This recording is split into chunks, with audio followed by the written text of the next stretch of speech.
Tumelo Madlala is going to be taking the stand this morning. Good morning. It was a day of high drama. The waiting media pack outside the courthouse spotted Meyiwa's best friend. Later, the media had to unconditionally apologize after Madlala complained to the court. Once the dust had settled, even the Meyiwa family hoped that this first witness, who was inside the house, would finally shine a light on what happened. She says that they've heard that Senzo's friend is going to take the stand, and they're hoping as a family that they will get to know what happened on the day that he was killed. Madlala began by detailing his version of what transpired. The person that came in was carrying a firearm and he had dreadlocks. The person was shot.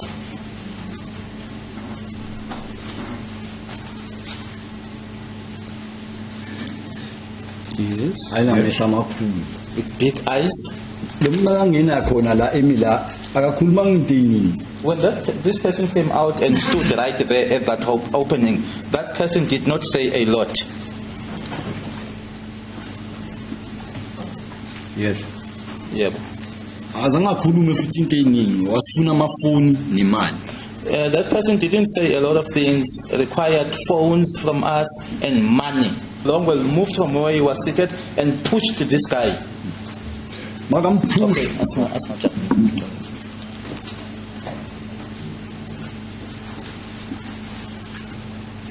Yes. Yeah, sure. So magam pusha.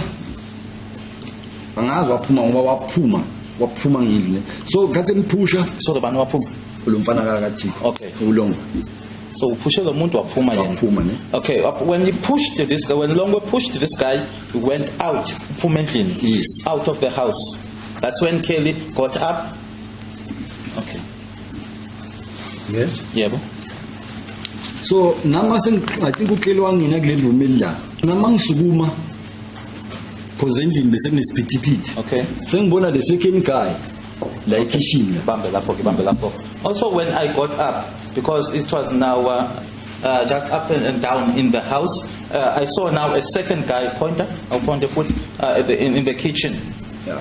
Where the witness is pointing. Ubeka la because ubeka banjo usenza isandla so. Ngibamba isandla sakhe right.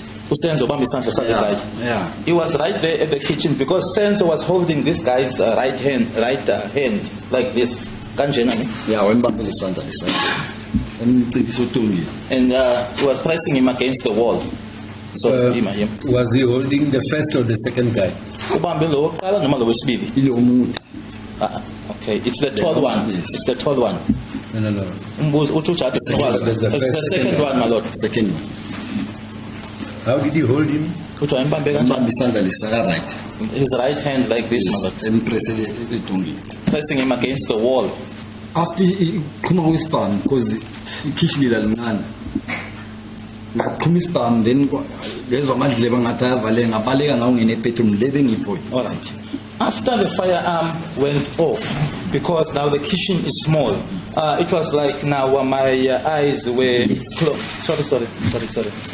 It was like now my ears were like couldn't hear anything, were closing. And then that's when I ran to the bedroom that I pointed out earlier on.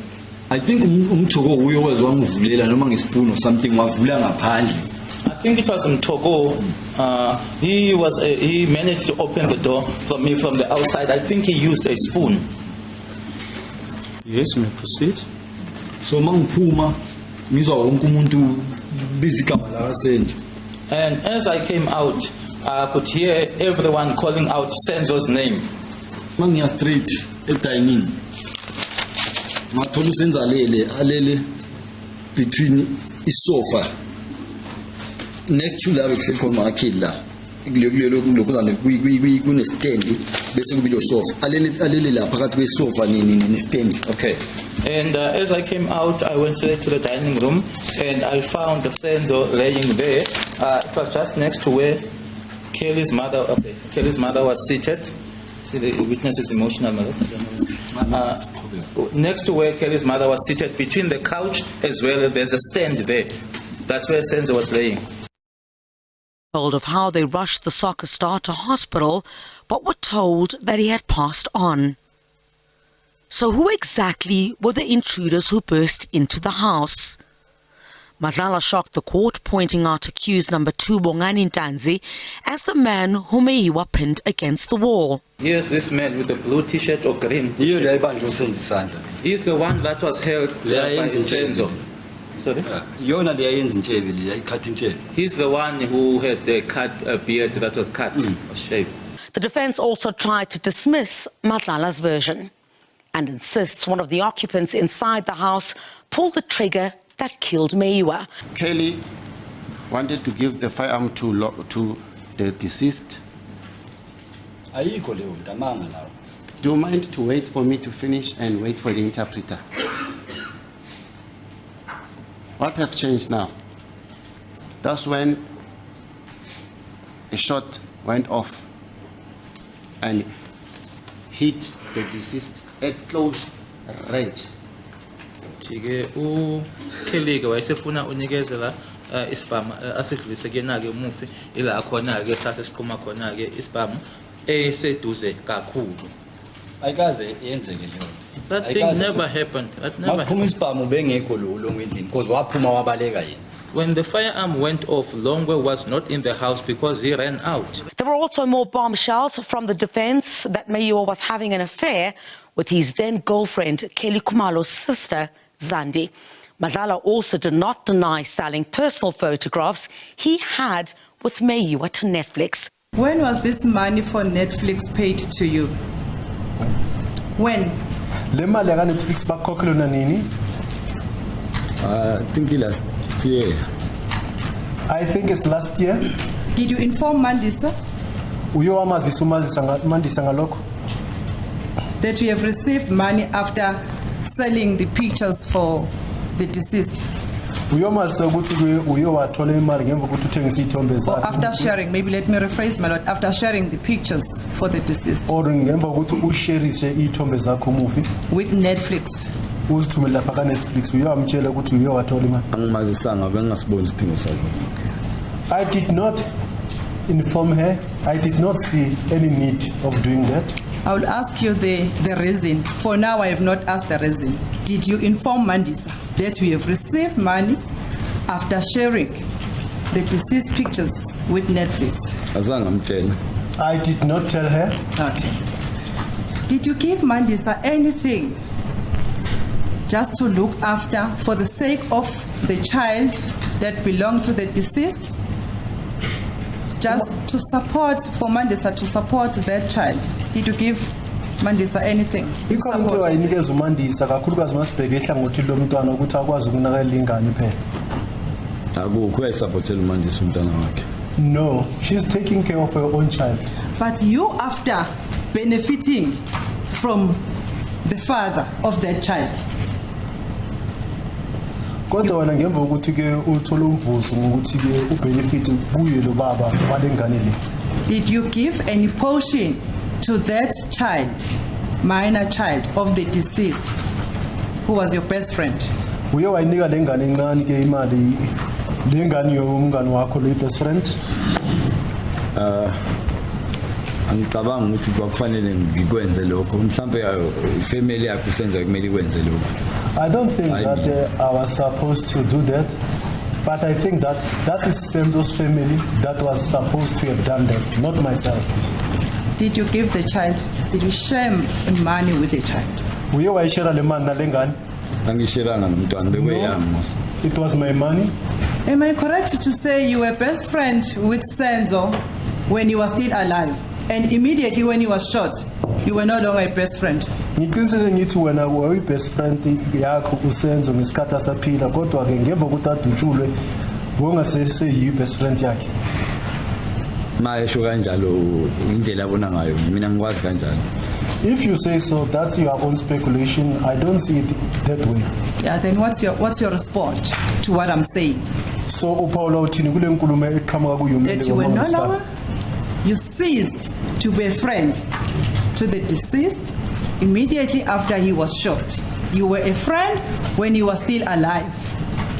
Ukuthi uyekile kuba umngane wakhe umufi ngesikhathi aqeda ukudutshulwa lo umngane wakhe othembekile ngesikhathi esaphila uPaula uthini ngalokho lokho kwamanga lokho bengithi mhlambe njengoba ekachaza ekuqaleni ukuthi uyabuza ngiyaphendula if akusho indlela abona ngayo mina ngikhuluma ngakona lokho akushoyo. That is a lie. Actually, the way you are putting it, I thought that it's a question, maybe I will answer it, but the way you are putting it, that's your own speculation. Mr. Madlala, if you were to promote any cause that Senzo Meyiwa would have promoted when he was still alive, would that not be in the interest of your best friend? Uzulumbuzo nkosami ukuthi uma khona kubonga promoter ke uma yena lo mufi ke bengesa asaphila asadla nhlamvana ke lokho kupromote lokho bongazama ukwenze kakhulukazi ubheke kuye inzuzo yakhe nomngane wakho. No, ngangabhekanga inzuzo njengoba ngingachaza ukuthi engangikwenza kwakufika ama family members akamini angivela ngasuke ngakwenza nje ngokwami. My Lord, I can answer that. I was not looking for any benefit or gain. What I did is that the family of the deceased approached me, so that I did not do on my own accord. Yeah, no, that you said yesterday. But is Senzo's child not your child as an African? Ingane kaSenzo akusingane yakho masibheka indlela yethu yesAfrica. Iyafana nayo ningane yami. Yes, it's the same as my child. Yeah, and yesterday you told us that you have a number of children that you support. Would Senzo's child not fall among those for whom you are responsible? Ngizolo utshele enkantolo ukuthi unezingane engezakho zondlako yena lo mntwana kaSenzo ke akaweli phakathi kwazo ezinye izingane zakho ukuthi unayo kanjalo umnakekela umondla. Yebo kunjalo. That's correct. Yes, sorry. But you decided not to give that poor child even a cent from the money that you benefited from Netflix. Kodwa uthethe isinqumo sokuthi yona lengane le ungayiniki nesente emnyama kule mali oyizuzile wena. Yebo anginikanga akekho futhi umuntu engamnika even nasekhaya. Yes, I did not share it with the child. There's no one that I shared this money with, even people at my own home. Your behavior is very shocking. The manner in which you behaved yourself after the death of Senzo Meyiwa. Then the defense sought to poke holes in Madlala's testimony, in which he said Meyiwa was shot by someone behind him. Yet the post-mortem results indicate Meyiwa was shot by someone who stood in front of him. What was found by the doctor, that the bullet exited, and therefore I am saying to you, if it is true that there was an intruder behind Senzo, then the bullet should have hit that person who is the intruder.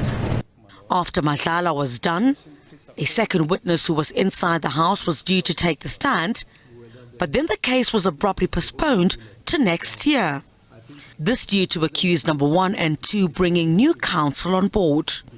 Subject to confirmation by them, is that going forward, Mr. Ramasipili will be taking over the defense of accused number 1 and 2. Mr. Msipili, is there any reason why you did not pre-warn your colleagues about this development? If it may please the court, my lord, I received these instructions on Thursday afternoon while I was at court in Randburg. And the following day as well, I was still in the same trial matter on Friday in the Randburg court. And I did not have any of my learned colleagues' numbers that are seated here. But was it not possible to get anybody here in this courthouse? It was nearly impossible. Because that would have been very easy. that surprised even the advocate representing them. Indeed, Justice is correct that I need to consult with the especially accused 3 and 4 because there was no communication from the new legal rep on record towards us. We only found out this morning in court when the court was about to begin. The trial hitting another snag, a 6-month delay. It resumes on May the 2nd, 2023. Chriselda Lewis, SABC News in Johannesburg.